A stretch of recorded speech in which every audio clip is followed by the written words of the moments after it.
Quem que esteja com um problema técnico da audição, assim, pode-nos sempre mandar uma mensagem por escrito. Agora já voltei a ouvir, desculpa, eu não estava ouvindo. Ótimo, obrigado.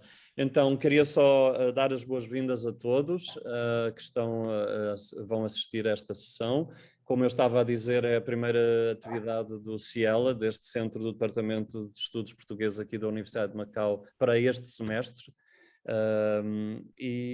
Agradeço, claro, muito em particular à proposta da minha colega professora Raquel Abissâmara e também em colaboração com o professor Murilo Jardelino, uma colaboração que temos vindo a fazer desde dezembro, não é? Desde o tributo a Clarice Lispector. Agradeço então a proposta deles. Não vou demorar mais porque a sessão vai ser moderada pela professora Raquel e pelo professor Murilo, que farão também a apresentação dos apresentadores de hoje, a quem também agradeço, ao meu colega professor Pedro Zhang e também à professora Marli Tuj. Deixo-vos então entregues aos palestrantes e aos excelentes moderadores. Obrigado. Boa noite a todos. Muito obrigada, Mário, ao professor Mário Nunes, por abrir essa oportunidade, né, desse evento. Agradeço também aos palestrantes, né, por terem recebido essa proposta com carinho aí, e também ao colega professor Murilo Jardelino, que tem sido um parceiro aí em vários eventos aí que estamos organizando aí ao longo dos últimos anos aí, né? Então, eu vou passar a palavra para o Murilo. Ele vai apresentar a professora Marli Tog, e em seguida eu apresentarei o professor Pedro Zhang. Em seguida, abriremos as palestras, dando início a uma palestra de 20 minutos da professora Marli. Em seguida, será a palestra do professor Pedro, e ao final teremos 20 minutos para as discussões, perguntas e respostas, ok? Então, passo a palavra para o Murilo. Boa noite a todos, bom dia para quem está aqui no Brasil. É com muito prazer que eu volto, não é, a colaborar com vocês, e fico muito feliz pelo CIELA, pela Universidade de Macau, ter aceitado aí essa proposta da Raquel e minha para que a gente pudesse discutir a literatura brasileira, a tradução da literatura brasileira e a recepção da literatura brasileira no exterior, seja no mundo anglófono, seja na China, por meio de dois convidados tão ilustres como a Marli e o Pedro, né? Então, fico muito feliz por ser o evento inaugural, não é, do CIELA neste semestre, e não podemos deixar de esquecer que estamos na Semana do Tradutor, né? Então, é também uma homenagem a todos esses profissionais que proporcionam a leitura, né, de uma obra brasileira no exterior. Acho que o evento tem uma importância muito grande, como eu disse, por falar da literatura brasileira, de sua tradução e sua recepção no exterior, por apresentar aos estudantes e aos professores da Universidade de Macau o excelente trabalho da professora Marli Tuga, não é, uma das principais pesquisadoras da tradução no Brasil, e também pela possibilidade de os estudantes e os professores e tradutores aqui do Brasil conhecer a obra do pesquisador da Universidade de Macau, Pedro Zhang, não é, que vai tratar aí da recepção e da tradução do Jorge Amado. Jorge Amado, que não é reconhecido consensualmente na universidade como um grande escritor, mas que talvez seja o mais lido no Brasil e no exterior. Não é? Não existe um consenso, mas, de qualquer forma, é uma literatura que abriu portas para a tradução de outros autores, e numa passagem do livro da Marli, ele diz, né, o autor diz que depois que o livro é publicado, ele não se interessa mais pelos caminhos que sua obra tomou. E então eu acho que esse evento é uma grande oportunidade para que a gente saiba que caminhos foram esses, né? Porque esses caminhos foram estudados pela Marli e pelo Pedro, né? Embora ele não se interessasse pelos caminhos, como ele diz, não é? Claro, a gente sabe que com certeza ele acompanhava tudo isso, mas então eu acho que é um evento que nos proporciona tudo isso. Eu vou falar rapidamente, não é, sobre a convidada, a Marli. Posteriormente eu passo a palavra a Raquel para apresentar o Pedro. Marli é uma verdadeira uspiana, né? O que é que significa isso? Ela estudou a graduação na Escola de Comunicação e Artes da Universidade de São Paulo e posteriormente desenvolveu, não é, mestrado, doutorado e pós-doutorado na Faculdade de Filosofia, Ciências e Letras da USP. É pesquisadora do CNPq e da CAPES, e, entre muitas publicações, há 2 livros que, inclusive, nós vamos aproveitar aqui a oportunidade para lançá-los, uma vez que eles estão agora em versão eletrônica. Então, a Marli é autora não só do livro Traduzindo o Brasil, o País Mestiço de Jorge Amado, republicado recentemente pela editora Léxicos, como também Miss Favela, não é? É a publicação mais recente da Marli. Então, quero mais uma vez agradecer essa oportunidade e tenho certeza que teremos aí um evento bastante agradável. Raquel.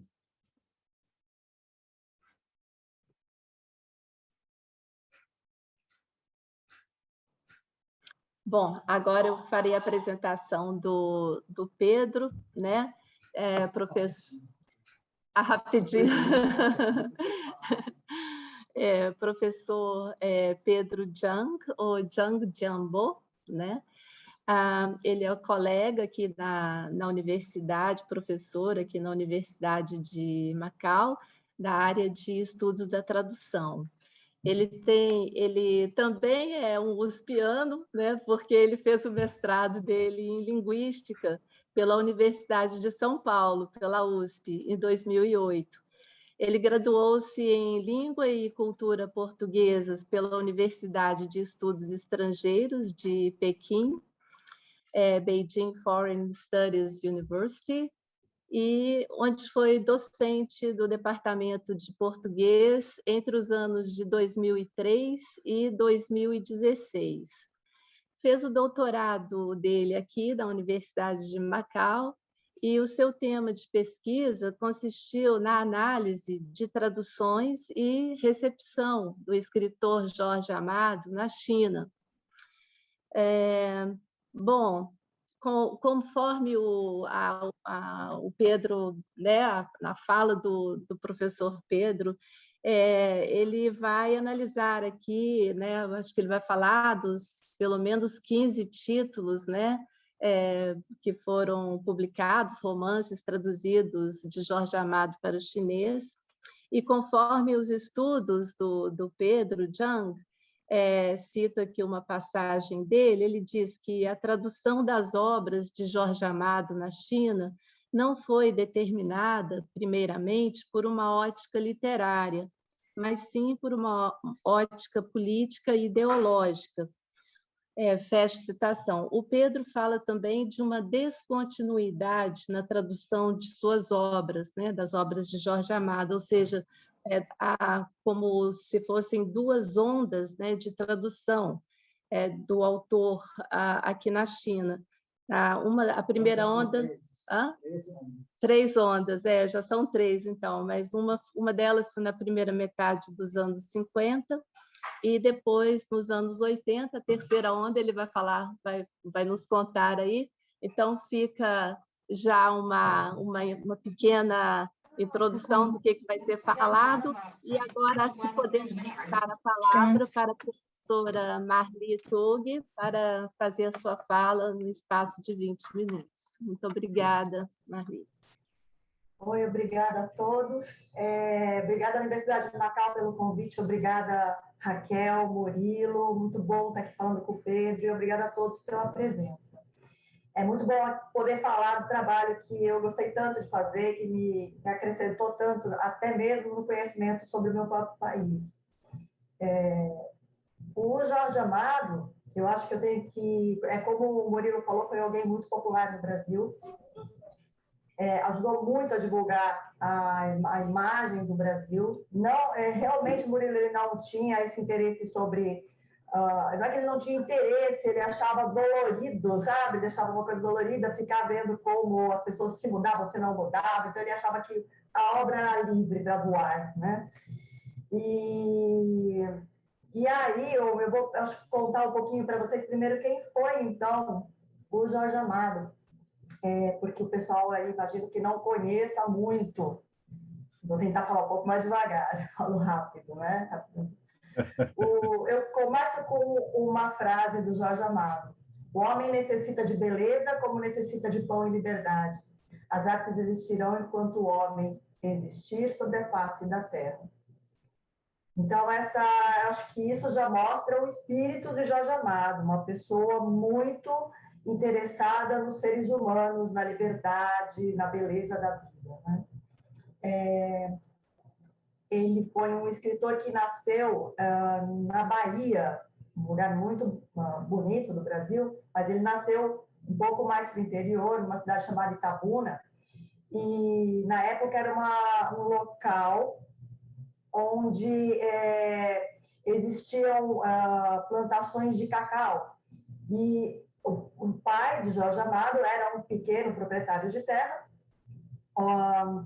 que tinha que viver num mundo de competição com grandes proprietários que queriam expulsar esses pequenos proprietários na força, com homens se chamam capangas ou jagunços, homens fortes, homens armados. Então, uma região violenta, ele já convivia com isso. Jorge Amado, quando o menino ainda foge de casa, não, na verdade ele é mandado para o colégio interno, porque era uma tradição ir para um colégio de padres interno, e ele se sente muito preso, foge, e percorre o Nordeste sozinho como menino, indo para a casa do pai nesse outro estado aqui acima. Então, convive com muitas pessoas do povo, é ajudado pelas pessoas do povo, as quais vão se tornar seus personagens. Isso marca a sua história e sua literatura. Mais tarde, ele se torna um comunista, ele entra para o Partido Comunista, já na Faculdade de Direito, no Rio de Janeiro, e se alia, então, a essas ideias do comunismo, que na época eram muito caras. Mas, com o passar dos anos, ele começa a se decepcionar com a violência das guerras e abandona o partido, volta para o Brasil. Aí volta e começa a escrever obras que se tornam extremamente populares no mundo todo, e também se direciona mais para a cultura afro-brasileira, já se dedicava, mas se aproxima mais ainda dessa cultura afro-brasileira. Então, ele era um escritor político, né, que falava muito sobre questões políticas, era muito regional, falava muito dessas questões regionais do Brasil, defendia ideias de mestiçagem. Tem um videozinho aqui adiante, eu vou mostrar para vocês mais tarde, mas ele acreditava que todo o racismo que existia no mundo e no Brasil poderia ser resolvido através ele acreditava que as pessoas eram livres para se unirem, independente de suas etnias. Na época eles falavam raça, né? Hoje se fala em etnias. E ele acreditava que isso era uma solução até para o racismo. Ele tinha muita relação então com a identidade brasileira e também retratava mulheres muito libertárias, muito sensuais, e suas heroínas eram muito fortes até. Então, esse videozinho aqui eu vou mostrar. Será que eu consigo compartilhar o som? Será que o som sai do vídeo para vocês? Ou eu preciso mexer em algo? Enfim, eu vou tentar tocar, se não sair, vocês me avisam. Acho que vai sair, sim. Sim. Qualquer coisa vocês me avisam, aí eu só explico.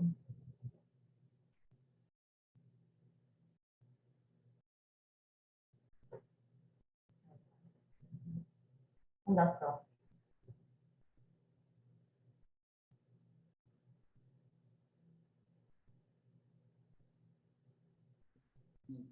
Não tem som até agora.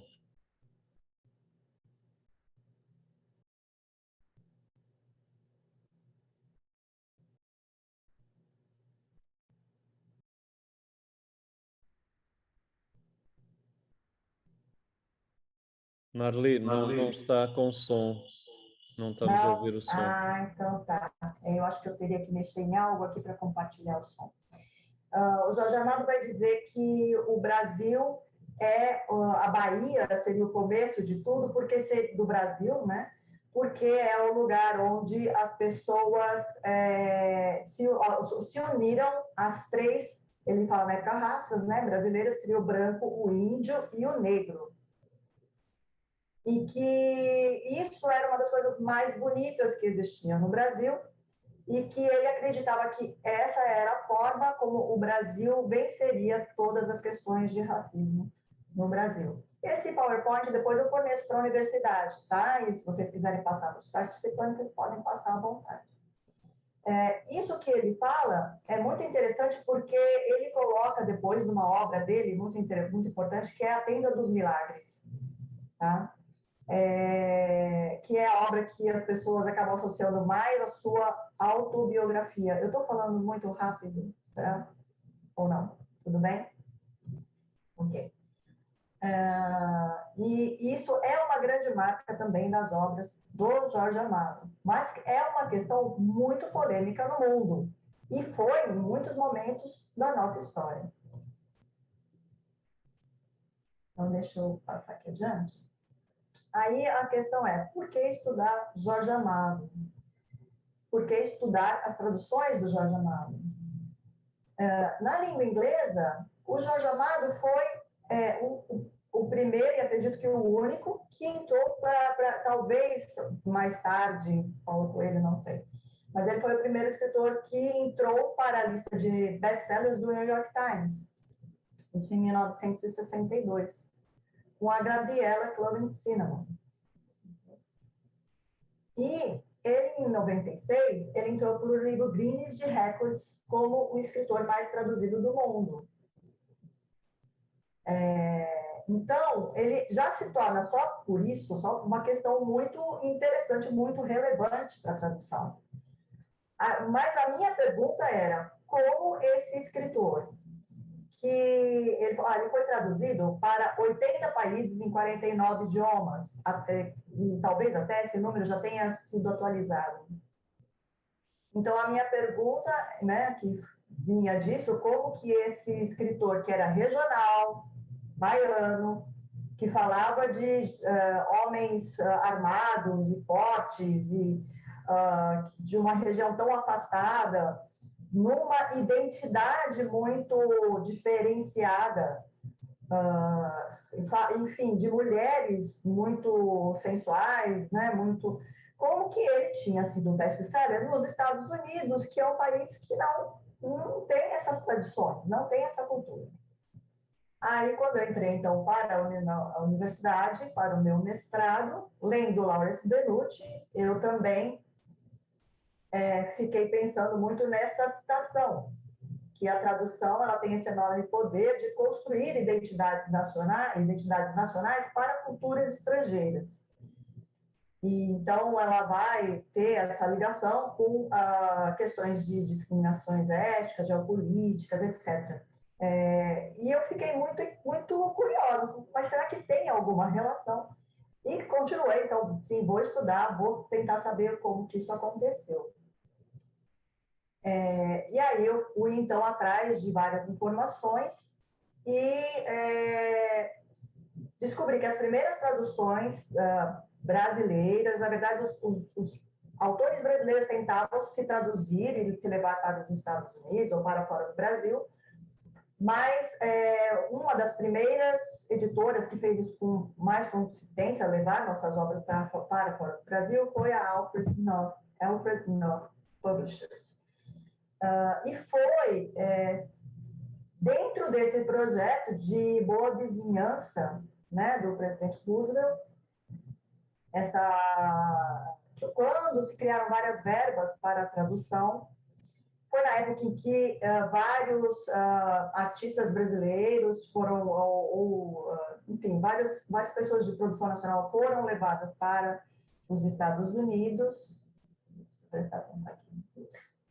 E depois também vieram vários artistas, né, americanos para o Brasil. Disney veio para o Brasil, criou esse personagem chamado Joe Carioca, que representa um representante do Rio de Janeiro, que seria alguém muito o malandro brasileiro, que seria aquele rapaz que não trabalha, mas que é muito alegre, que samba.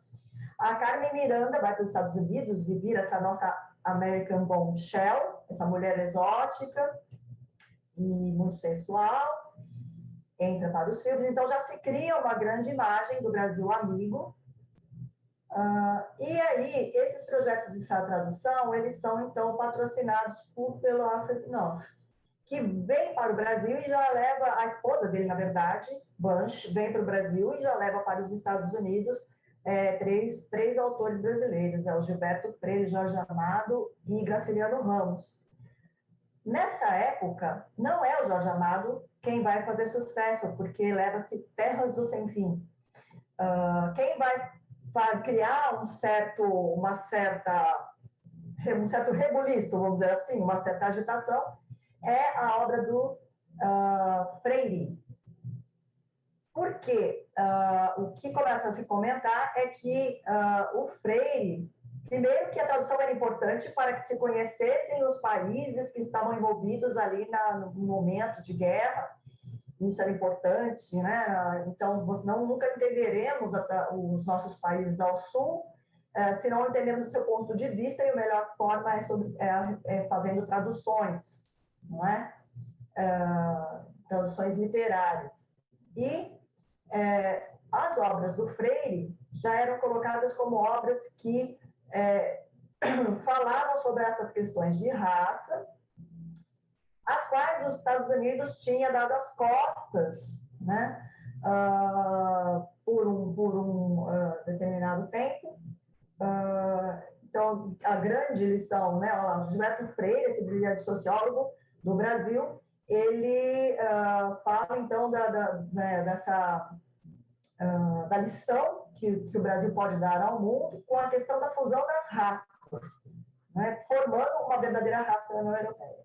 E aí ele fala que brancos, negros e mulatos, mestiços viviam em harmonia e tal. Então tem uma série de ideias que vão sendo colocadas e depois essas ideias são totalmente desacreditadas no Brasil, né? Porque existiam várias coisas. A professora Lilia Schwartz, ela fala muito sobre isso, sobre a questão do branqueamento no Brasil, que existiam políticas de branqueamento, de tentativa de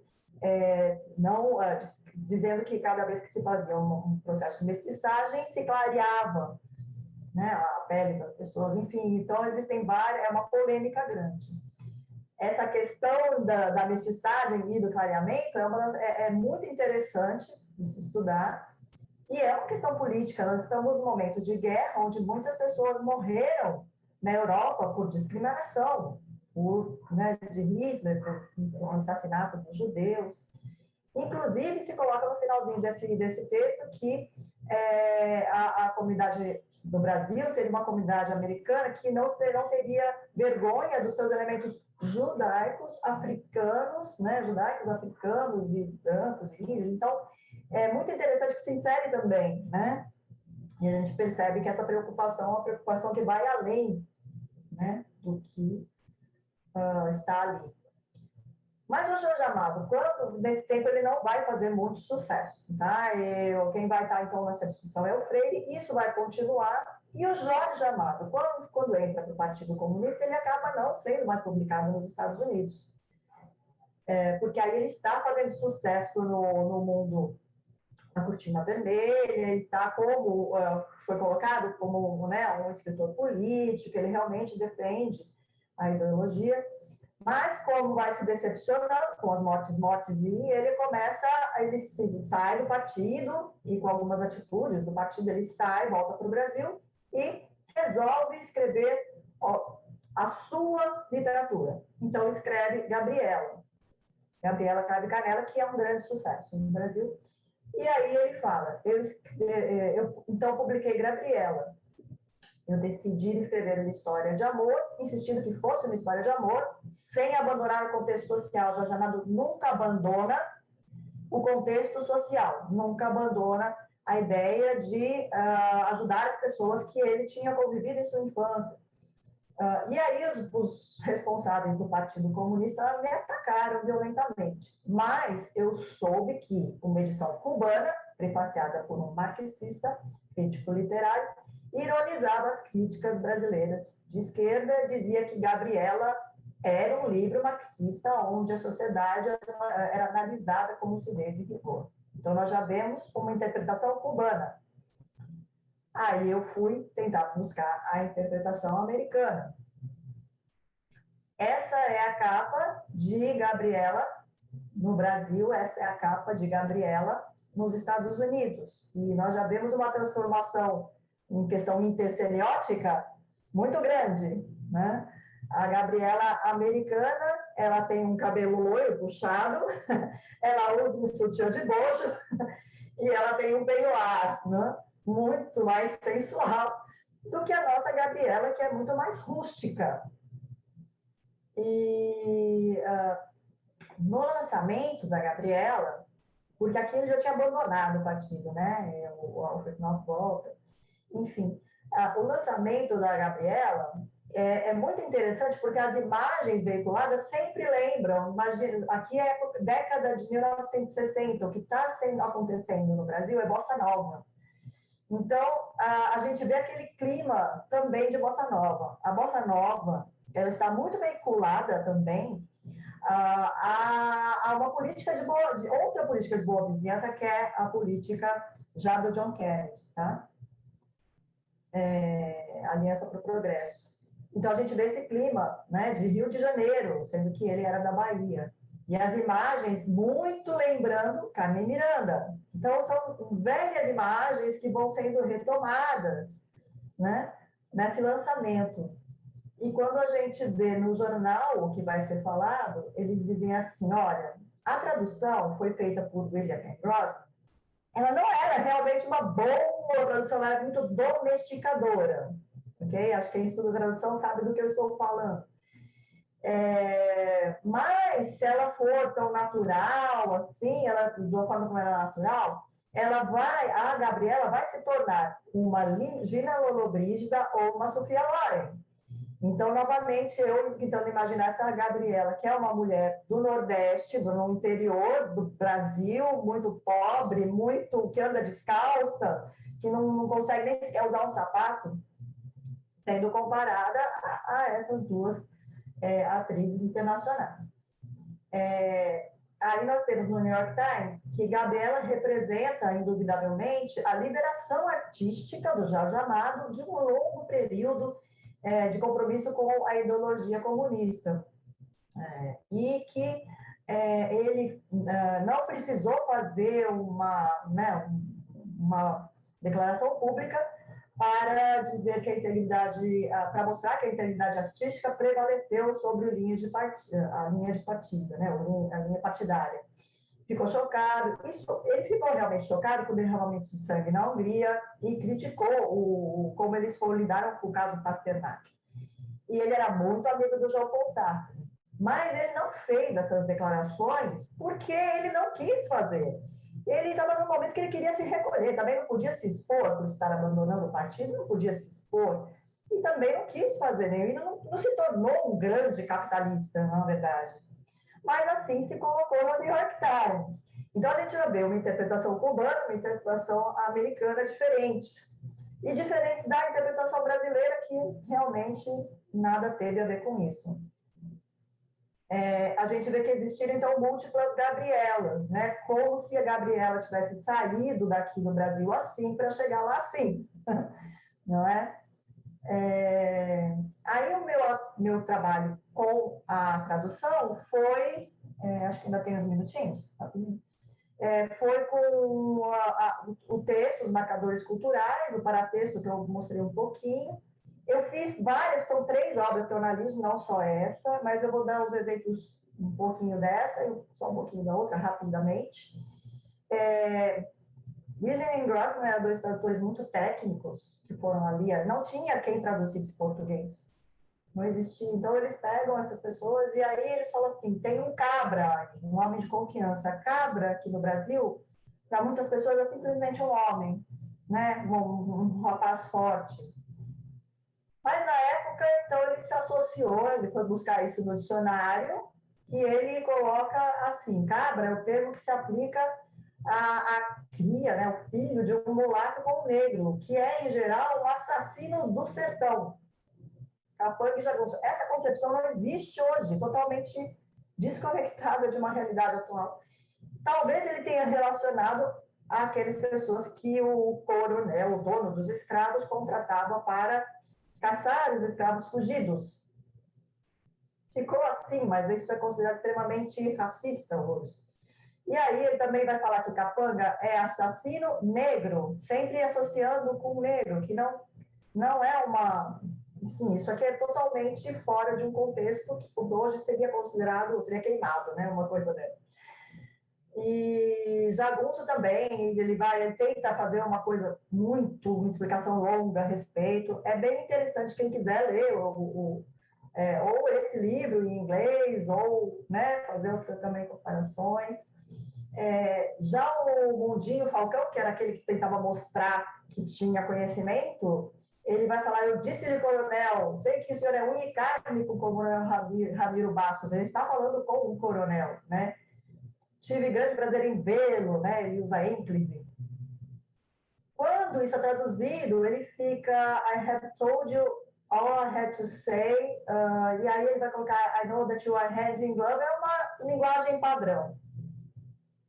O coronel Mac, ele fala assim, você me desculpe, coronel, mas Vosmecê não faz por que Vosmecê não faz um arranjo com ele? Vosmecê é um termo muito meio arcaico no Brasil, seria você, vira Vosmecê.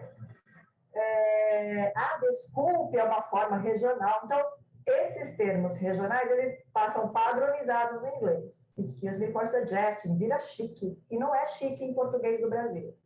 Vira chique, excuse me for suggesting. Okay, but why don't you make a difference? O Negro Fagundes, um ex-escravo, que o Jorge Amado tenta retratar como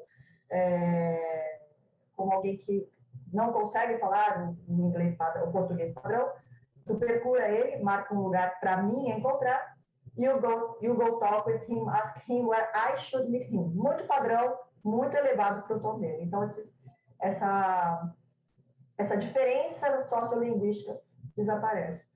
Eu acho que eu não tenho mais tempo, né? Já foi meu tempo? Sim? Porque eu tenho só mais alguns exemplos aqui, que seria o Vadinho, quando ele vai na Dona Flor, que também é uma outra tradutora, Harriet Jones, mas eu deixo no PPT, tá? Eles também, ela tem, a Harriet Jones já é uma tradução melhor, tenta fazer um jogo de língua melhor, mas, interessantemente, ela é criticada por colocar porque estrambótica é uma palavra estranha mesmo, e ela então coloca Highfalutin. Quando ela coloca Highfalutin, ela é criticada pelas pessoas que leem. Bom, enfim, eu deixo alguns desses exemplos, mas o que é interessante é que outros tradutores fizeram traduções melhores, mas a que foi sucesso e best-seller foi a domesticada, foi a Gabriela. E aí fica aquela questão, bom, então era para conhecer essa cultura, mas não tanto, não exagera, não se torne muito... Então, essa questão assim, da tradução, o que é aceito, o estranhamento que se tem com relação ao estrangeiro, ela é sempre muito complexa. Isso parece que se repete muitas vezes, que as pessoas acabam tendo que fazer uma negociação. Essa negociação é feita, sim, de forma política ou de forma cultural. E são casos muito interessantes. O Knopf depois vai tentar colocar, de qualquer forma, o Tenda dos Milagres para tentar discutir a questão de racismo, e faz, mas não chega a fazer muito sucesso. A obra é muito interessante de ser estudada, como o Murilo colocou, tem um livro a respeito, também quem estiver interessado em ler. Eu não vou tomar mais muito tempo, porque acho que eu já estourei o tempo, né? Então, é isso, Raquel. Quem tiver interesse, questões, tem tudo isso também para agora, aqui ou lá no livro. Tá certo, obrigadíssima, Marli, maravilhosa a sua fala, temos aí muitos elementos aí para discutir depois. Eu vou já passar a palavra, seguir para o Pedro, e ele terá também 20 minutos de fala, e ao final nós abriremos para as discussões para os dois palestrantes simultaneamente, tá bom? Então, com a palavra, Pedro. Ok, eu vou tentar poupar tempo para não, porque eu preparei muita coisa, mas eu não vou falar tudo. Eu vou pular alguns slides, ok? Em primeiro lugar, eu gostaria de agradecer aos queridos organizadores, né, deste webinário, o convite de falar hoje juntamente com a Sra. Marli Toki, da tradução de Jorge Amado na China. É com muito prazer, gosto de ficar aqui presente nesta sala de reuniões, apesar de ser muito vaga, né? Ok. Então, eu vou começar. Em 2012, né, a revista Literaturas, a revista chinesa, dedicou uma folha inteira para a foto de Jorge Amado, que leva o nome do escritor em chinês e os anos de nascimento e falecimento, para celebrar o 100º aniversário do escritor. Vou-se dizer que o Jorge Amado ainda é amado na China, ok? Mas muitos podem perguntar, muitos leitores jovens podem perguntar por que ele é tão importante, mas eu nunca tinha ouvido desse nome antes. Sim, parece que nos últimos anos os nomes como Paulo Coelho, né, têm sido mais conhecidos para os leitores, jovens leitores chineses. Acho que eu posso tentar responder a esta pergunta hoje. E vamos ver agora um número, né, que nada é menos importante, ok? Totalizam-se 18 obras de Jorge Amado, ok? Que foram traduzidas para chinês. Por isso que Jorge Amado foi o escritor mais importante na difusão da cultura brasileira na China mesmo, ok? Há, no total, 3 momentos importantes, né, da tradução de obras de Jorge Amado na China, que são a primeira metade dos anos 50 do século passado e os anos 80 e o novo século. Vocês podem perguntar, por que há esses 3 momentos e só esses 3 momentos? Hoje eu vou falar a partir dos ângulos histórico e sociocultural, as razões, né, das traduções de Jorge Amado na China. Ok.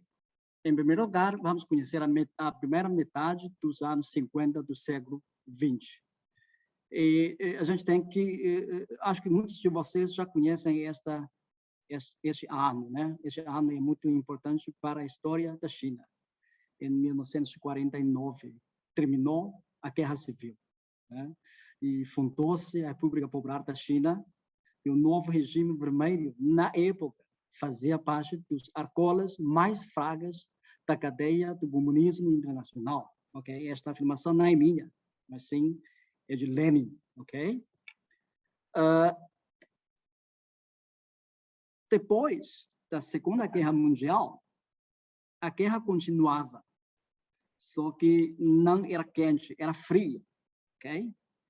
Que não era uma guerra convencional, mas sim um conflito, primeiramente, político e, consequentemente, econômico, ideológico, cultural, entre as duas maiores nações da época, que eram Estados Unidos da América e a União Soviética, que lideravam, respectivamente, seus respectivos grupos de países, ok? E, na época, na política, a China de então aderiu ao grupo comunista liderado pela União Soviética. Isso foi uma opção, né, pragmática para o futuro do jovem regime vermelho, porque a China era o irmão menor, né, da União Soviética da época, mas, ao mesmo tempo, a própria China queria desenvolver a sua própria diplomacia. Por isso é que o governo chinês inventou uma diplomacia alternativa, chamada diplomacia não governamental. Esta diplomacia é muito importante para a entrada de Jorge Amado na China, porque essa diplomacia foi exatamente desenhada para os países latino-americanos. Ok? A diplomacia foi desenvolvida em duas formas, ok? Contatos culturais e contatos comerciais e econômicos.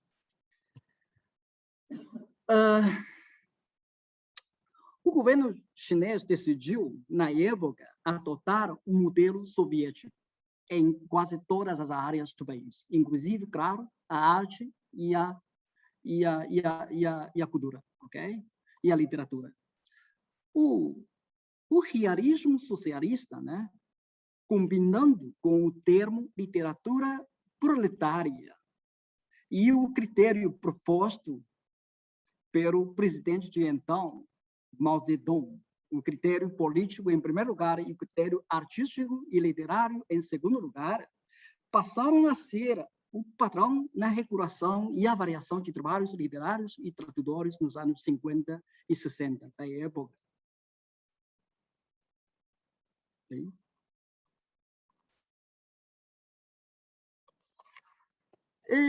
Aqui são as três maiores características que eu concluí, né, da tradução na época. Foi feita uma introdução ampla e quase completa de obras literárias da própria União Soviética, e houve sempre uma preferência de introduzir obras de outros países que a União Soviética tinha traduzido, ou as obras que tinham sido positivamente avaliadas pela União Soviética, ok? E, ao mesmo tempo, as obras, infelizmente, as obras da Europa e dos Estados Unidos foram alvos de censura, e sua introdução foi muito restrita. É de salientar que a tradução de literaturas estrangeiras na China era muito influenciada pela União Soviética na época por causa da política diplomática adotada pelo governo chinês, chamada inclinação para um lado, claro, para o lado soviético. Ok, então aqui eu especifiquei mais duas origens de obras traduzidas e introduzidas, ok? Que são países socialistas do leste europeu, que eram os países do mesmo grupo que compartilhavam a mesma ideologia socialista, e também países da Ásia, África e América Latina, ok? Inclusive, claro, o Brasil, que eram os países do terceiro mundo que alimentavam o mesmo desejo de independência ou de prosperidade. Ok, neste cenário, ok, não foi por acaso que dois escritores latino-americanos foram introduzidos para os chineses. Os dois, ok, Pablo Neruda e Jorge Amado, ok? Esses dois eram membros do Partido Comunista, que são grandes amigos do jovem governo comunista chinês, e a postura política evidenciada nas obras deles aproximava muito a literatura e o povo. Foi exatamente nesse cenário, ok? Jorge Amado entrou na China. Mas o ano de 1951 foi importante, é importante porque o Jorge Amado recebeu o prêmio Stalin da Paz entre os Povos, ok? E ficou como um embaixador cultural comunista do Brasil, ok? E exatamente em 1951, o escritor brasileiro foi apresentado na China pela revista Conhecimentos Mundiais, no artigo, ok? Vamos ver agora o artigo. Lutador da paz no Brasil, poeta Jorge Amado. Né? Podem verificar uma coisa que é bastante interessante. A primeira identidade que a revista deu ao Jorge Amado não era escritor, mas sim lutador da paz, que é um título muito, muito grandioso, né? E charmoso na época. Okay. Isso aqui é a capa, ok, da revista. Eu não vou explicar, ok? Isso aqui é uma foto do artigo, que é bem antigo mesmo. E aqui vamos ler uma parte que eu traduzi, ok? Prestem atenção, por favor, as palavras em negrito, ok? Ele dedicou todo o seu talento literário à luta pela paz. Ele é bom filho do povo brasileiro, enquanto lutador invencível do Partido Comunista do Brasil e ativista da paz mundial, ok? Já podemos conhecer, né, as características, ok, que foram nitidamente transmitidas nesta prévia apresentação. Para os chineses da época, Jorge Amado era, antes de mais, uma figura, sem dúvida nenhuma, uma figura política, ok? E se a revista Conhecimentos Mundiais, Jorge Amado foi apresentado inicialmente como uma figura política para os chineses. Um ano depois, em 1952, o autor foi apresentado como romancista pela revista Literatura do Povo. Ao publicar 22ª parte do primeiro capítulo do volume 1, do romance Os Subterrâneos da Liberdade, ok? Ok, isso aqui é uma parte que eu tirei da internet, texto em chinês. Mas por que esta parte foi traduzida? Foi o conteúdo que decidiu.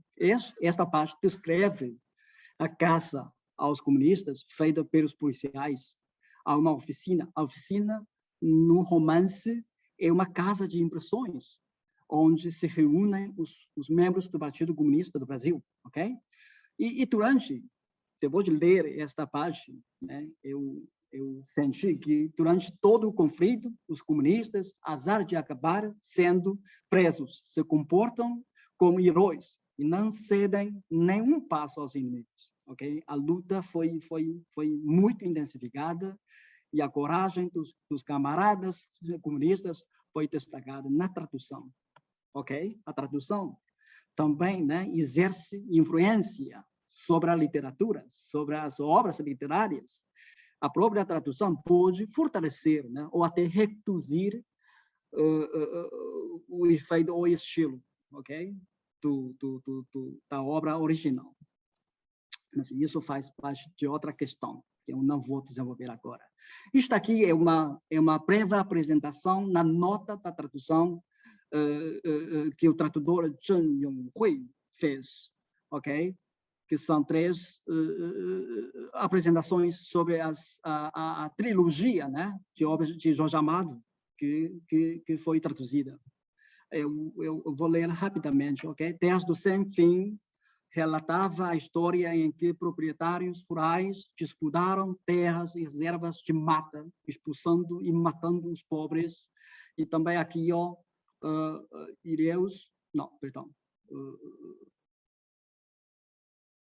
Seara Vermelha e São... Não sei, eu não posso ver aqui, Sim. Tá, sim, porque a minha tela parou. Mas agora sim. São Jorge dos Ireus, sim. Ok, eu não vou ler para poupar tempo, ok?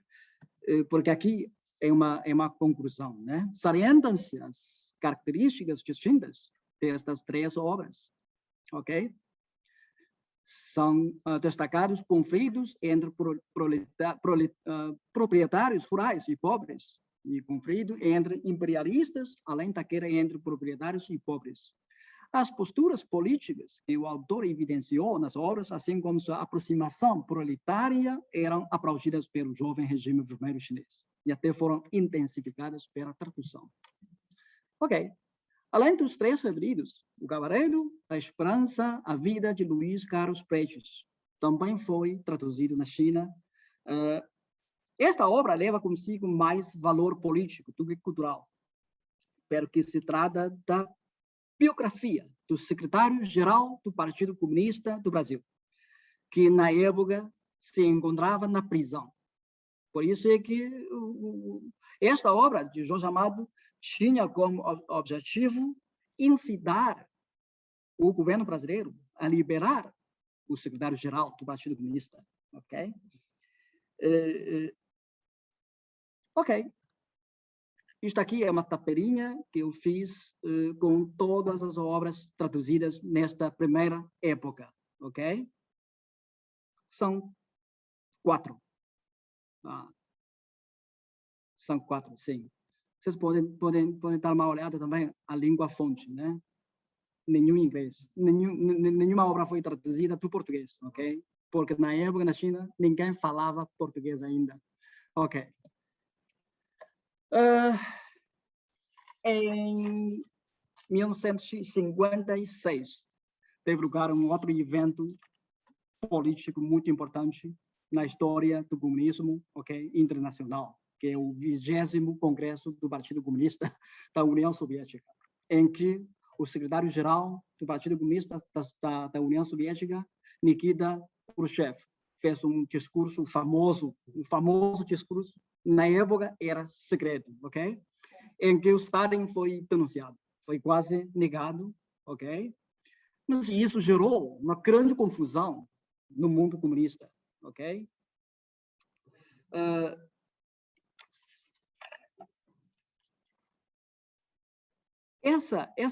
Essa confusão resultou diretamente a divergência e o afastamento entre os partidos comunistas da China e da União Soviética, que cortaram as relações bilaterais em 1964. Ok? Essa confusão também se estendeu ao Partido Comunista do Brasil, que acabou se dividindo em dois lados, ok? Em dois partidos comunistas no Brasil. Mas, na época, o próprio escritor Jorge Amado já se afastou, ok, do Partido Comunista, declarando que eu já cumpri minha tarefa como comunista e abandonei o partido, porque não queria mais receber ordens, ok? E, na verdade, a explicação que Jorge Amado deu com relação ao seu abandono da militância política era exatamente sua carreira profissional como escritor, mas não é difícil verificar alguma ou muita desilusão do escritor a respeito do comunismo, ok? Para ele disse que a ditadura do proletariado que resultou sempre em ditaduras pessoais e violentas, ok? E na época de 1959 a 66, Jorge Amado ficou longe dos leitores chineses. Mas é interessante que o afastamento do escritor do Partido Comunista do Brasil e o abandono da militância política de Jorge Amado não trouxeram muitos problemas, ou nenhum problema no contexto chinês. Ele não foi criticado como o Neruda Pablo, que foi fortemente criticado pelo governo chinês. Mas parece que Jorge Amado foi simplesmente esquecido, né? Foi esquecido. Ok. E vamos agora ver o segundo momento da tradução, ok? Isto aqui é uma época muito especial na China, que é a Revolução Cultural, que durou mais ou menos 10 anos, em que a organização das atividades de tradução era extremamente centralizada e a recepção das obras traduzidas era fortemente manipulada pelo poder político. Por isso é que quase nenhum escritor traduzido, nenhum escritor estrangeiro foi traduzido, ou, melhor dito, foi publicado, ok? A Revolução Cultural terminou em 1976, ok? E a partir daí, a China começou a conhecer, ok, a recuperação gradual da vitalidade de atividades de tradução e culturais, ok? A década de 80 é um processo histórico que promove a reforma e a abertura da China, ok? E por isso é que estes anos, desde 1981 a 89, ok, constituem um período próspero da tradução e introdução de obras literárias estrangeiras na China, e as literaturas dos países latino-americanos chegaram a tornar-se uma paisagem literária, digo eu, pitoresca durante esse período próspero da tradução literária. E um fator muito importante é que o ensino de espanhol e português na China, que começou nos anos 50 e 60, respectivamente, possibilitou a tradução direta de autores latino-americanos. Ok? Vamos ler agora uma recortação, né, de um editor da China. Jorge Amado chegou a pegar uma boa temporada na China, tinha mais sorte do que o poeta chileno Neruda, que tinha falecido em 1973. Os dois escritores tinham ficado longe dos leitores chineses durante a Revolução Cultural, mas as obras de Jorge Amado vieram a ser diretamente traduzidas do português para o chinês a partir dos anos 80. Ele ainda chegou a visitar mais uma vez a China, depois de ter visitado 2 vezes. Ok? E no final dos anos 70, a revista chinesa Literatura Mundial decidiu introduzir mais escritores latino-americanos. Jorge Amado foi a primeira escolha, porque já foi muitas vezes traduzido. Ok? A Morte de Kingas Perto da Água foi publicada em chinês, em 1981. Pelo tradudor, professor Sun Chang'ao, ok? Graças à formação de tradutores, né, de português nos anos 60, nos anos 80, a China já contava com tradutores de português bastante experientes nos anos 80. Esta figura, o professor Sun Chang'ao, foi professor de português na PFSU, na Universidade de Estudos Estrangeiros de Pequim, ok? Foi muito importante. Então, por que a escolha da Morte de Kingas? Segundo disse o próprio professor Sun, ok? A obra foi considerada mais séria, com menos descrições eróticas e violentas, que manifestam uma existência exuberante em muitas obras do escritor. E a China dos anos 80 era relativamente mais conservadora, né? E não se habituava a esse estilo livre do escritor. Okay? A tradução foi bem sucedida, okay? O que incentivou depois mais traduções de Jorge Amado na China. Okay? E a partir daí, a postura política do escritor não foi mais o critério principal, e foi exatamente o charme das próprias obras, ok? O professor Sun Chang'ao disse uma forte ligação entre suas obras e a cultura brasileira. Então, isto aqui é uma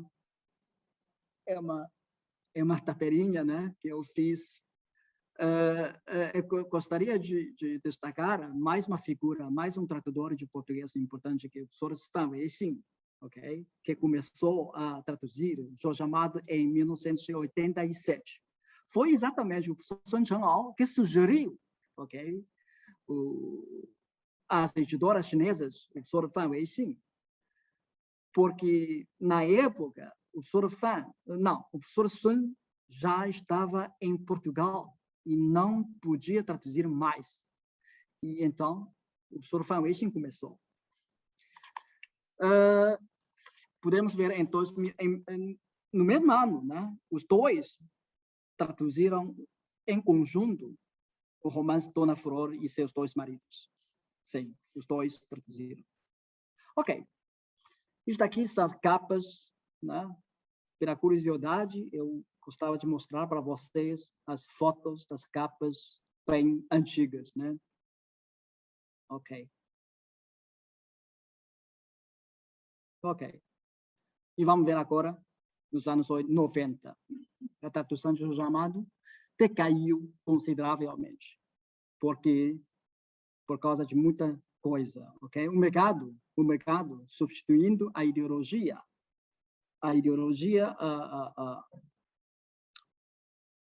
e a política.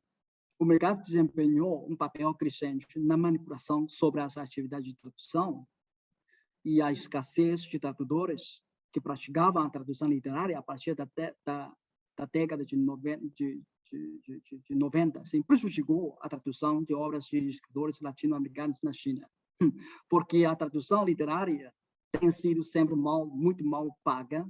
Cada vez mais, sim, tradutores desviaram, ok, seus rumos profissionais, abandonando a atividade de tradução literária, porque a tradução literária não é capaz de garantir uma boa vida aos tradutores profissionais.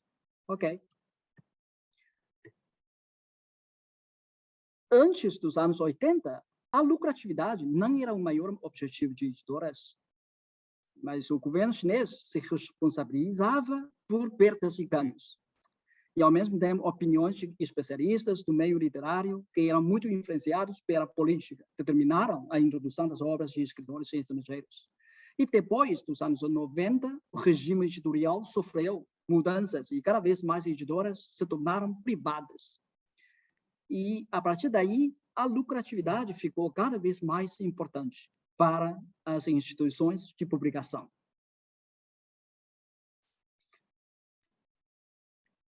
Então, a partir da publicação de qualquer livro, uma pesquisa do mercado é preferida. E por razões mercadológicas, tem havido uma preferência para livros de língua inglesa, francesa, alemã, espanhola e japonesa. Perante tantas escolhas, muitos leitores chineses, ok, eventuais de Jorge Amado desviaram seus focos de interesse. E eu gostaria de dizer que foram exatamente os próprios especialistas do meio literário que descobriam o charme das obras de Jorge Amado, mas o fascínio das obras de Jorge Amado para os especialistas era grande, mas para os leitores comuns não era, ok? Por isso que seria corajoso e até perigoso para uma editora chinesa introduzir obras que pudessem não ser procuradas no mercado. Então, ok? Para sobreviver à concorrência cada vez mais grande, né? Cada vez maior, as editoras começaram a buscar a publicação de escritores que pudessem trazer lucros, como foi o caso do romance Dona Flor e seus dois maridos, ok? Segundo relatos do editor Liu, ok? O sucesso de Dona Flor e seus dois maridos fez a editora achar que as obras de escritores latino-americanos teriam boas vendas no mercado chinês. Mas esta previsão errada, okay, por parte da editora originou grandes tiragens de escritores latino-americanos que acabaram acumulando no estoque ou sendo vendidos com grandes descontos para reduzir os prejuízos. Ok? Olha só, aqui a reedição, né, do romance Dona Flor e seus dois maridos em 1989 e 94, né? Podemos ver é uma prova disso, né? Podemos ver as imagens bem sedutoras, né, nas capas. Ok? Só para poder vender mais. Né? Ok, mas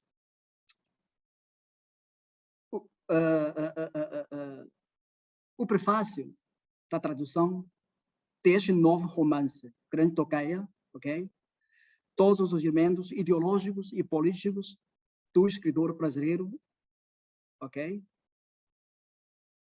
E começa com a popularidade do escritor brasileiro no Brasil e no mundo. O romance Tocaia Grande foi apresentado como epítome da nação brasileira, que reúne muitas etnias. Ok? Olha só, isto aqui são observações dos tradutores Sun e Fan, ok? A miscigenação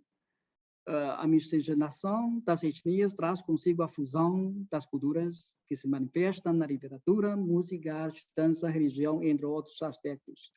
Nas obras de Jorge Amado, pois se cheirar um tenso aroma rústico e regional do Brasil, as obras são descritas como se fossem as pinturas coloridas que mostram os hábitos e costumes da nação brasileira e retratam de forma realista todos os aspectos da sociedade brasileira. Ok, podemos sentir uma grande mudança, ok, da crítica literária sobre as obras de Jorge Amado. E no novo século, a gente tem testemunhado as relações bilaterais sino-brasileiras cada vez mais estreitas, ok? Os dois governos têm se intensificado intercâmbios educacionais e culturais, e a tradução de obras literárias é destacada pelas duas partes.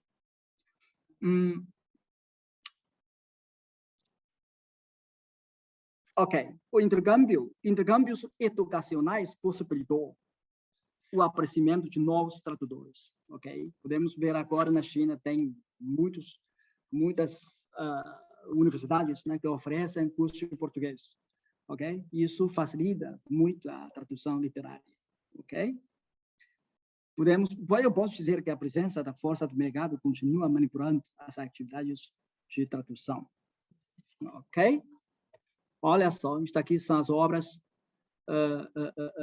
traduzidas no novo século. A gente pode dar uma olhada a 2 anos importantes, que é 2008 e 2016. Em 2018, esta editora, Elim Press, ok, reeditou 2 livros de Jorge Amado. A publicação destes 2 romances tem a ver com as relações bilaterais entre a China e o Brasil, que se tem estreitado desde o início do século IX.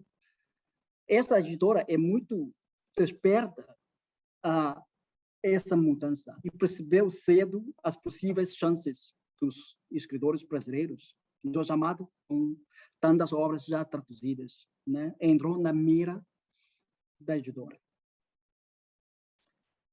E em 2014 foi traduzido o Capitães da Areia, ok? O escritor brasileiro deixou de ser mencionado do ângulo ideológico e político, mas sim puramente literário, ok?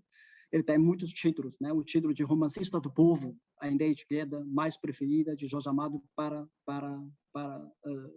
tradutores e editores chineses.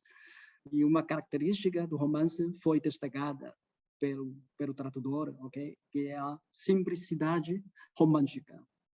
E a importância do escritor brasileiro também é salientada, e ele é uma ponte que liga os leitores e a cultura brasileira. Olha só, em 2016, ok? Foram publicadas de uma vez só, em junho de 2016, exatamente às vésperas dos Jogos Olímpicos de 2016, ok? Realizados no Brasil, no Rio de Janeiro. É uma ótima estratégia mercadológica, né? Lançar uma série de obras literárias capazes de permitir aos leitores conhecerem melhor o Brasil às vésperas dos Jogos Olímpicos. E, claro, o lançamento dos romances de Jorge Amado foi acompanhado de uma série de propagandas, ok? Se queria conhecer bem o Brasil, você tem que ler esse livro, tal, ok? É muito interessante, ok? Por isso é que a tradução de obras de Jorge Amado na China, no novo século, foi e continua sendo, né, promovida pela intensificação das relações bilaterais, ok, promovida pelo poder no mercado e o interesse. Eu gostaria de salientar um fator muito importante, que é o interesse individual de tradução e pesquisa de novos tradutores e pesquisadores na China, ok? Não é de admirar que muitas atividades de tradução e publicação sejam iniciadas juntamente por tradutores, pesquisadores, editores de instituições de publicação ao mesmo tempo. Ok. Não sei se eu gastei muito tempo, né? Ok, tá bom, ok. Eu falei um pouco rápido, eu não cheguei a desenvolver alguns fatores, ok. Mas, obrigado, ok. Muito obrigada, Pedro. Teremos aí mais né, as perguntas que você, né, quiser completar alguma coisa, temos ainda mais um tempo aí. Eu quero só destacar, assim, agradecer, eu achei excelente essa aproximação, né, dos dois ou dos vários Jorge Amados, né, assim, da perspectiva do mundo anglófono, né, as traduções como ele foi apresentado, né, nos países de língua inglesa, e agora, sim, vendo as diversas facetas do Jorge Amado na China, né? Foram nesses 3 momentos aí que o Pedro apresentou, nós vemos aí, são 3 diferentes facetas, né, do Jorge Amado, isso é muito interessante. Eu acho curioso, assim, como que seria, porque a primeira onda de tradução, pelo que o Pedro disse, foi uma tradução indireta, né? Foi feita a primeira tradução para o russo, né? E do russo, possivelmente foi feita do português para o alemão, do alemão para o russo, do russo para o chinês. Então, assim, a minha pergunta, assim, quer dizer, eu vou deixar aí para você e para a Marli falarem um pouco, né?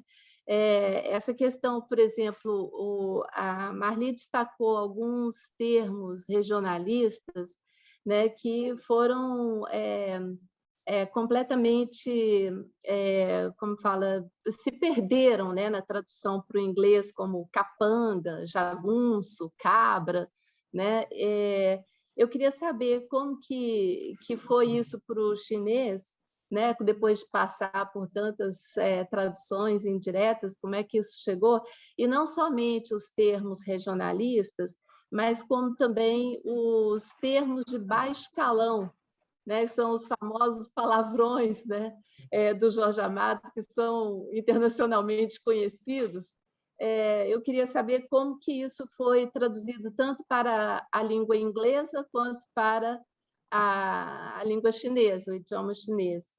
E uma outra questão que eu queria colocar aí, assim, para vocês discutirem, com relação às adaptações, né?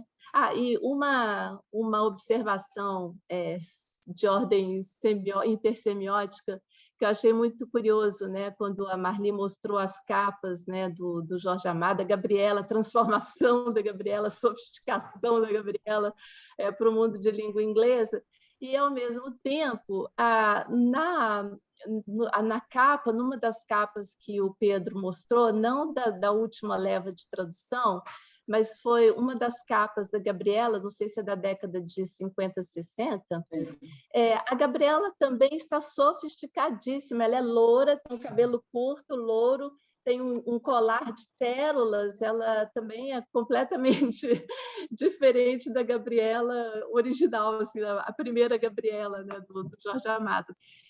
Eu queria saber se vocês chegaram tanto a Marli quanto o Pedro, se vocês chegaram a fazer mais análises, né, intersemióticas, assim, que eu acredito que tenha havido também várias adaptações de romances do Jorge Amado para o cinema, né, para a linguagem cinematográfica também no chinês.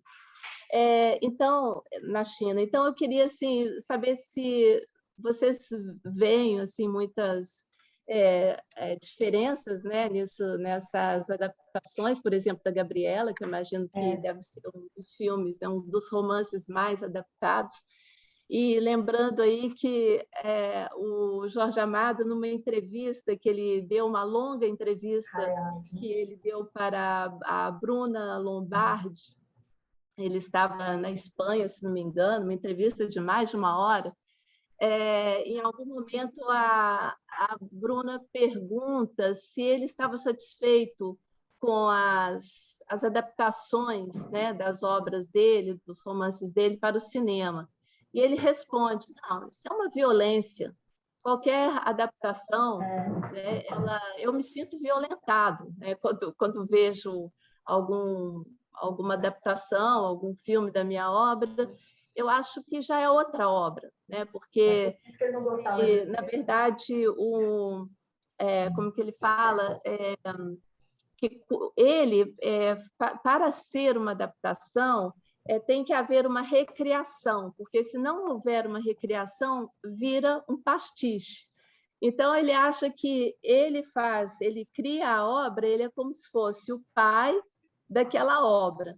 E aí, o tradutor, né, quer dizer, eu acho que eu estou comparando um tradutor, mas o que vem a partir daí de adaptação, né, para o cinema, aí ele já considera que já não é mais filho dele, já é neto, e sobre neto já não há mais nenhum tipo de gerenciamento.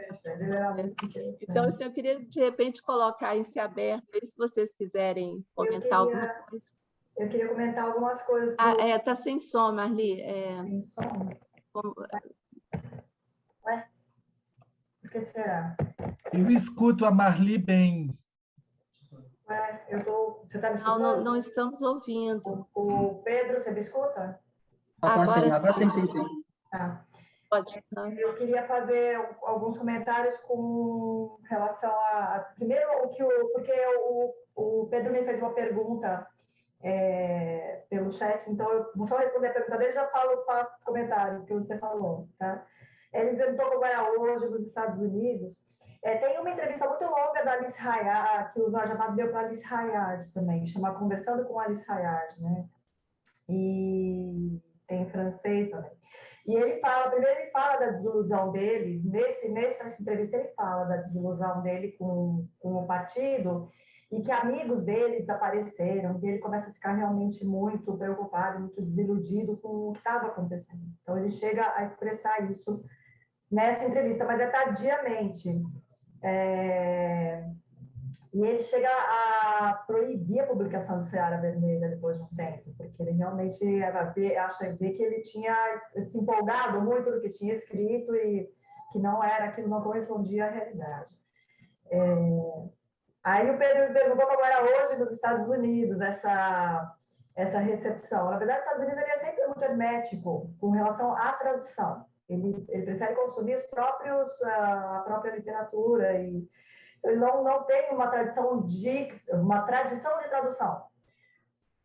Esses momentos que existiam foram momentos institucionais causados por relações internacionais, questões internacionais, e aí houve, então, uma campanha institucional com apoio da mídia, onde foi...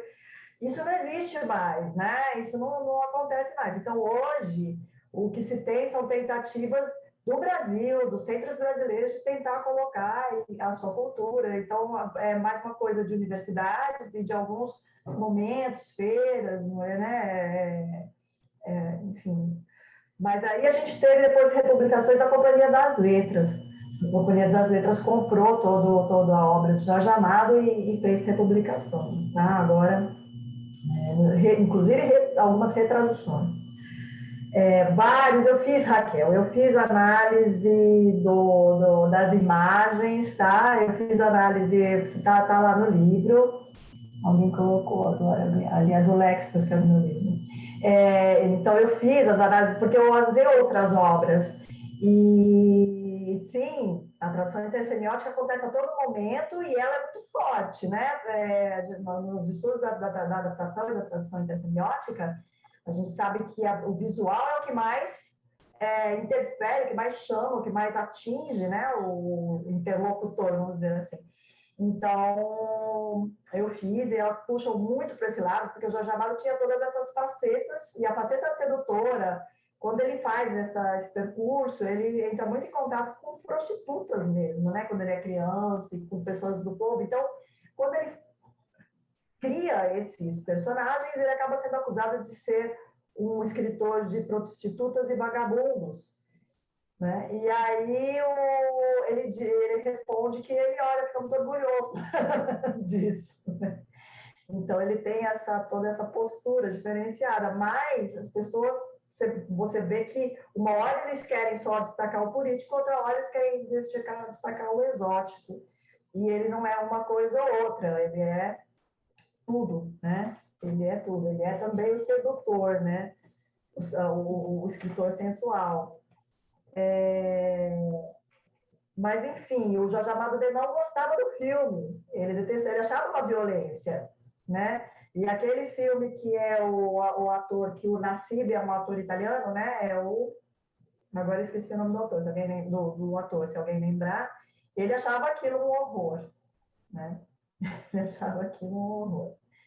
Então, ele realmente não gostava de ver as traduções, porque ele realmente, ele fala, todo mundo vai se sentir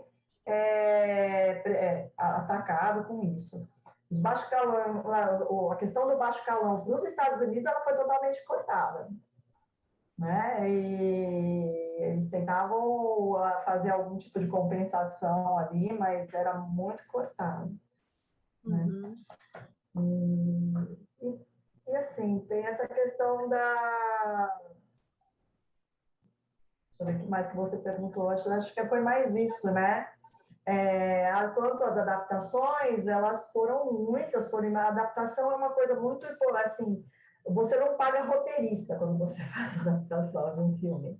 Então, você já parte de um patamar de alguma obra que já foi muito citada, muito nomeada, já foi sucesso, as pessoas conhecem a história. Isso, para quem está assistindo um filme, é uma coisa mais cômoda.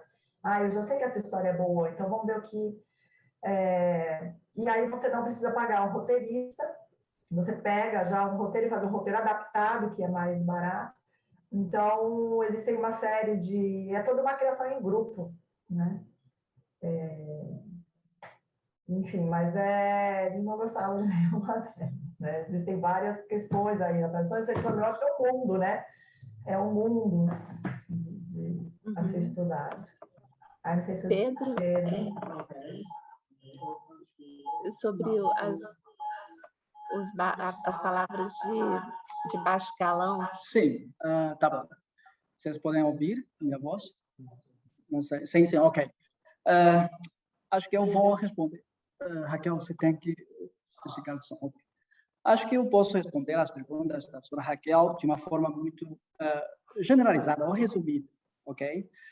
Na verdade, suas perguntas fazem parte de uma questão bastante interessante para mim, porque são perguntas que têm a ver com as estratégias de tradução, ok? Sinceramente, a linguagem de Jorge Amado não é fácil de traduzir, ok? Até eu tive uma conversa muito longa, ok? E profunda com o próprio tradutor Sanjamal, ok? E ele disse que, sim, ele encontrou muitas dificuldades na tradução de muitas palavras ou expressões regionalistas do próprio escritor. E, por exemplo, naquela palavra que o professor Mari também referiu na apresentação dela, que é o substantivo jagunço. Ok. Quer dizer, em chinês não tem um equivalente, ok? A gente tem que, para traduzir, para deixar saber, ok? Dar a conhecer a ideia desta palavra, a gente precisa de uma nota de pontapé muito comprida. Por isso é que, normalmente, a estratégia de tradução, muitas vezes, ficou muito resumida e simplificada, e a tradução de acordo com a pronúncia. Jagunço, ok? E os leitores têm que traduzir a ideia real, o significado da palavra ao longo da leitura, ok? E mais, como a professora Raquel também falou, nas traduções indiretas, como eu não li, eu próprio não li alemão nem russo, mas eu li as traduções em chinês. Sinceramente, não me habituei muito ao estilo antigo do chinês, ok? Dos anos 50 e 60, ok? Por isso é que eu não senti muita fluência na leitura, ok? Dessa linguagem bem antiga da época, mas uma sensação minha é que acho que a linguagem do escritor foi bem simplificada, ok? Bem simplificada, e até a postura política, ok? Essas atitudes agressivas, ok? foram intensificados pela tradução. E o tradutor, o professor Santiago também me contou que muitos leitores gostavam de ler essas, quer dizer, gostavam muito desse estilo muito livre da linguagem do escritor, mas como tradutor ele não tinha toda a liberdade, sabe, de traduzir tudo. Aí a tradução fica muitas vezes neutralizada, digo eu, em muitos trechos, com descrições, por exemplo, eróticas e violentas. Ok? E para os tradutores jovens, os novos tradutores do novo século, para traduzir bem, ok? Para transmitir todos os elementos culturais e regionais de Jorge Amado, acho que todos têm que recorrer à nota de rodapé, em que se pode se sentir mais livre na explicação, ok? Na apresentação dos elementos culturais, religiosos e regionais da cultura brasileira. Ok. Obrigado. Certo, obrigado. Não sei se temos... Eu estou sem áudio, né? Peraí. Não estamos ouvindo, Raquel. Vamos abrir perguntas para o público. Isso. Podemos receber perguntas no chat, ou se alguém quiser falar também por microfone, só dá um sinal, uma mãozinha aí. Acho que temos muitos chineses. Alunos chineses. Não sei se eles podem perguntar. Acho que muitos são meus alunos. Eu vim para o Perval. Estão ouvindo? Sim. Muito bem.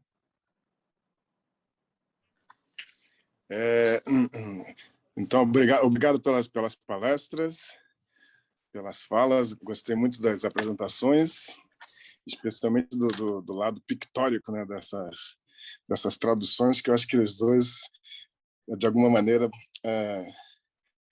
levaram em consideração. Mas a minha questão é sobre quem é, eu não sei se vocês têm essa informação, é uma curiosidade, quem é o público que lê Jorge Amado na China e quem é o público que lê Jorge Amado, né, em língua inglesa?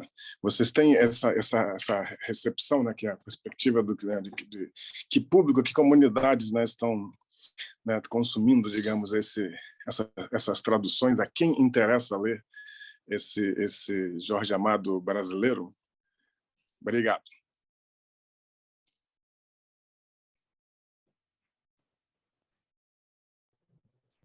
Oi, Roberval. Falar rapidinho, então, sobre os Estados Unidos. Na época, as publicações do Knopf, elas eram publicações muito bonitas, na verdade. Eles eram livros muito elaborados, com um material muito bonito. Então, ele era vendido para pessoas que realmente liam literatura. Mas o perfil das obras, da Gabriela, por exemplo, ele foi um perfil que foi aquela obra picante, né? Então, ele atraiu um público achando que mais interessado, sim, em obras picantes, de obras que falassem dessa questão. Ela foi vista também como a nativa como estrangeira, então tinha muito essa conotação. Ela era mulata que que se casava com um árabe. Então existia esse público assim que estava interessado no exótico estrangeiro, tá? Mas ela era uma editora muito conhecida por livros bem feitos, inclusive em papel, em material. Hoje, eu diria que isso está restrito às universidades e aos grupos de estudos. Infelizmente, as traduções têm sido mais nesse âmbito. Os livros, né, as obras têm sido estudadas mais nesse âmbito, né? Se torna uma coisa mais nova de tentar realmente renascer. bonito do Jorge Amado é realmente o não abandono que ele teve dos temas, das questões sociais, né, antes ou depois de estar no colonialismo. E a gente vê as obras meio que sendo recriadas mesmo em tradução, de acordo com os contextos políticos e sociais. Mas, infelizmente, hoje, realmente, acho que nos Estados Unidos e todo o país anglófono, todos os países anglófonos ali, acho que a coisa está muito restrita às universidades e às iniciativas dos centros de estudo sobre o Brasil, né? Ou de língua portuguesa. Se o Pedro vai comentar, acho que o Pedro vai comentar. Olá, Roberval. Muito obrigado pela pergunta. Acho que é uma pergunta muito boa, que eu posso te responder. Posso dividir o público em 3 grupos, né, em 3 etapas. No primeiro momento, nos anos 50 e 60, o público era principalmente, acho eu, os intelectuais ou os especialistas do meio literário. Mas, naquela época, o meio literário era um pouco especial, ou muito especial, porque, na época, quase todos os especialistas do meio literário faziam parte do Partido Comunista. Ou seja, eles, por um lado, eles têm 2 identidades. Por um lado, eram intelectuais, eram literados, mas, por outro lado, muitos deles faziam parte do quadro político, ok? Muitos deles eram líderes políticos do Partido Comunista, do governo chinês, ok? E nos anos 80, acho que tal como eu falei na minha apresentação, nos anos 80, aquela época era uma época mais próspera para a tradução literária. Por isso é que o público se ampliou muito nos anos 80 com a inclusão muito ativa, com a participação muito ativa de leitores comuns. Na época, na China, sim, se apreciava muito a literatura. Por isso é que, e por outro lado, como acabou de terminar a Revolução Cultural, os chineses não tinham muita chance de ler literaturas estrangeiras. Ou seja, eles não tinham muitas escolhas. Sim? E por outro lado, tal como os próprios tradutores me disseram, ok? A linguagem livre de Jorge Amado, ok? Era muito aplaudida pelos leitores comuns. E no novo século, acho que ele público se contraiu de novo, ok? Porque eu tive muitas conversas com meus alunos, com meus amigos, que acham que as narrações de Jorge Amado são tão longas, né? Que às vezes assim não despertam a atenção ou o interesse de leitura. Por isso é que no novo século, quer dizer, na nossa época, né, parece que são mais os pesquisadores, os próprios intelectuais que têm interesse pela literatura latino-americana vão ler Jorge Amado. Se me perguntar, ok, no futuro, há ou não há um público maior? Sinceramente, eu não vejo com bons olhos, porque agora tem tantas escolhas para os leitores comuns. Claro, se nós, ok, pesquisadores e tradutores, ok, trabalham mais, ok, conseguimos aqui divulgar mais obras de Jorge Amado na China.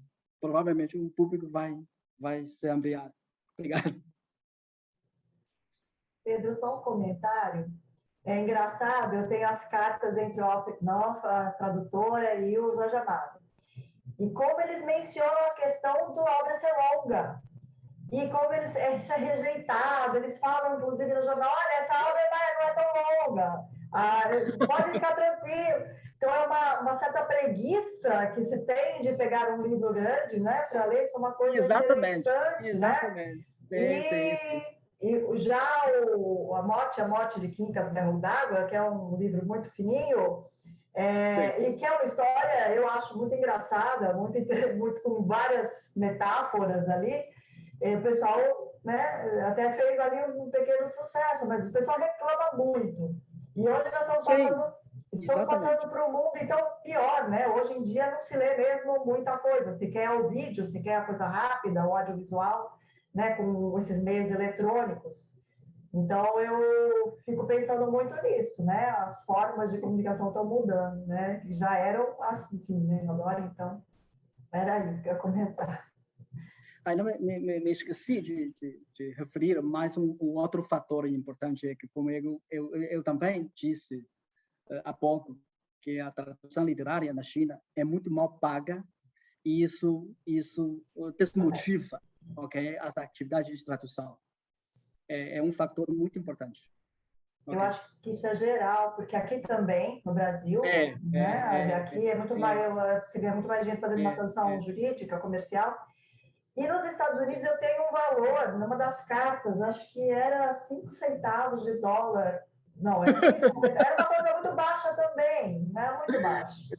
Então, acho que isso é geral, infelizmente. Por isso que a tradução literária tem que ser feita pelo gosto, né? Pela paixão. Sim, pelo amor à arte, né? Pelo sabor do gesto. Nós temos uma cantora que diz muito isso, a velha do sabor do gesto. Sim. Ok, muito bem. Obrigado. Ok, obrigado. Professora Marlitos, queria-lhe só colocar uma questão em relação àquela dificuldade daquela versão que nos mostrou alguns exemplos de traduzir frases, digamos, não padrão do português brasileiro e típicas da sociedade que o Jorge Amado estava a refletir nos seus livros. Desculpe, não me lembro exatamente que obra foi da qual nos mostrou alguns exemplos. A primeira pergunta é perguntar de que ano era essa publicação, porque fiquei um pouco admirado que nos Estados Unidos não tivessem conseguido ou quisessem transpô-la para uma versão não padrão do inglês norte-americano. Havia ali alguns exemplos que eu acho que têm equivalências no chamado Afro-American English, não é? O inglês afro-americano. Então a minha pergunta é, não sei se tem a ver com a época em que isso, da tradução, e que a valorização que na linguística hoje se faz das variedades não padrão de qualquer língua. Não sei se isso não tem eco na literatura ou na tradução literária, ou se, na sua opinião, essa opção não é tomada porque poderia ter ali alguns contornos considerados racistas, eventualmente, de estar a expor... Então, eu acho que assim, existem sim questões de momento, questões de tema. O Jorge Amado lidava com temas... Desculpe, não estamos a ouvir. Não está ouvindo? Acho que é o meu...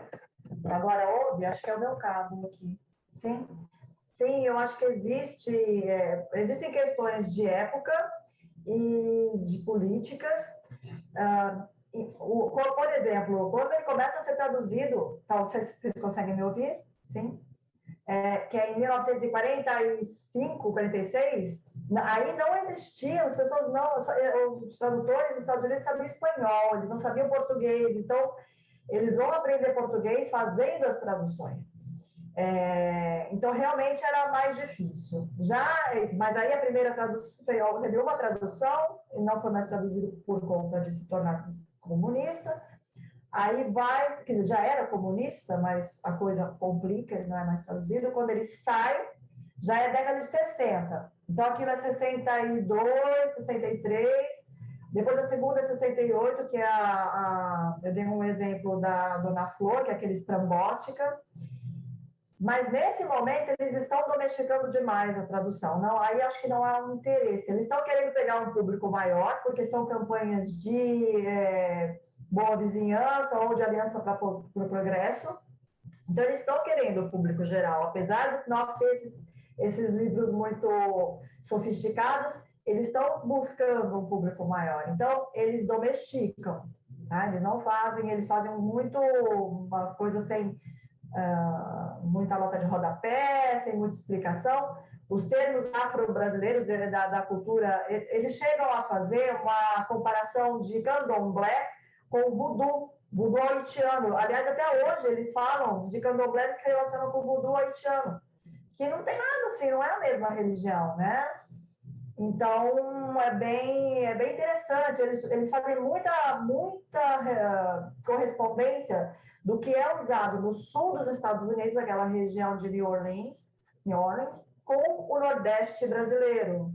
Sempre fizeram essa correlação, sempre. Eles falam que é o mesmo que se assemelha e tal, e fazem os termos, usam esses termos. Mas olha como isso é irônico. Nesse momento, a ideia era domesticar e fazer amigos, conhecer, mas conhecer assim, desse jeito que fosse bom, para fazer amizade e para dizer que somos amigos. O Guimarães Rosa, que foi indicação do Jorge Amado, já era valorizado por outro motivo. Foi introduzido nos Estados Unidos pela Harriet Dionís, que também foi tradutora. Quando ela traduziu Jorge Amado, ela foi muito criticada por tentar achar termos melhores para essas dificuldades regionais. Né? Depois ela vai tentar traduzir o Guimarães Rosa. Mas o Guimarães Rosa estava sendo valorizado por outros motivos, aí sim pela sua qualidade linguística. E aí ela fica com uma úlcera, não consegue terminar. Chama o James Taylor, que era aquele que era muito domesticador. E aí eles não fazem essas correlações, ela não faz. Tem uma carta do Alfred Knopf acabando com ela, dizendo que ela tentou fazer, eles falam, chew what you cannot swallow. You try to chew what cannot swallow, uma coisa assim. Então, você tentou fazer uma coisa e depois não conseguiu, e você trouxe, você apresentou e você não conseguiu fazer, e ele dá uma bronca muito grande e ela é muito criticada. Então, essas questões são bem pontuais, não é? Não sei se eu te respondi. Perfeito, obrigado. Obrigado, sim. Obrigado. Bom, acho que se não tivermos mais perguntas, acho que podemos encaminhar para o encerramento, né? Murilo, você quer dizer alguma coisa? Eu gostaria de fazer duas breves perguntas. Vou aproveitar a pergunta do Mário e do Roberval e vou dirigir, então, uma breve pergunta a Marli e uma ao Pedro. Então, Marli, a partir do que o Mário perguntou, do que você já respondeu e de sua fala, né, você disse que a tradutora que mais procurou traduzir o que estava marcado no texto do Jorge Amado, ela foi bastante criticada. Não é? Então, existe um conservadorismo aí, tradutológico, vamos dizer assim, pelo menos do público leitor e das editoras. Como nós temos muitos estudantes aqui, o que você poderia dizer, né? De que maneira os tradutores poderiam combater esta simplificação na hora de tradução e manter isso que está marcado no texto, né? Então, isso é uma pergunta. E a partir do que o Roberval perguntou sobre quem é o público leitor de Jorge Amado, nós sabemos aqui que há vários cursos de graduação em português na China, né? Então, eu gostaria de saber do Pedro se Jorge Amado é lido nesses cursos e que outros autores são lidos no curso. E vou ainda fazer mais uma pergunta ao Pedro. Em algum momento de sua apresentação, ele disse que o critério para a escolha da tradução de uma das obras de Jorge Amado era aquela que tinha menos, vamos dizer assim, menos passagens eróticas. Eu acho que foi no segundo momento, porque a sociedade chinesa era muito conservadora. Então, pode-se pressupor que hoje a sociedade chinesa seja menos conservadora?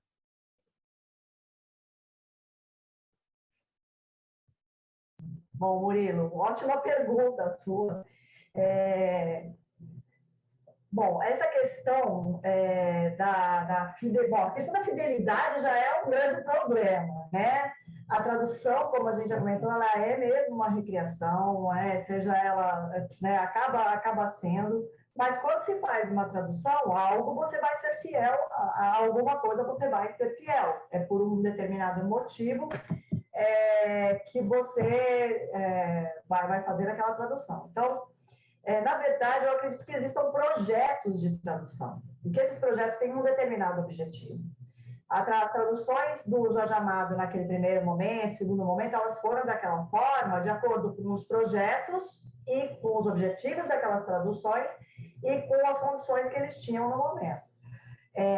A Herbert Dionísio, ela foi alguém que fez mais, usou mais recursos para as traduções. Ela não foi, talvez, a que usou mais de todos, ou a melhor, não tem como julgar isso. Existiram outros, Gregory Rabassa, outros tradutores depois que foram muito bons, mas eram outros projetos, eram projetos mais ligados também à universidade, então eram outros.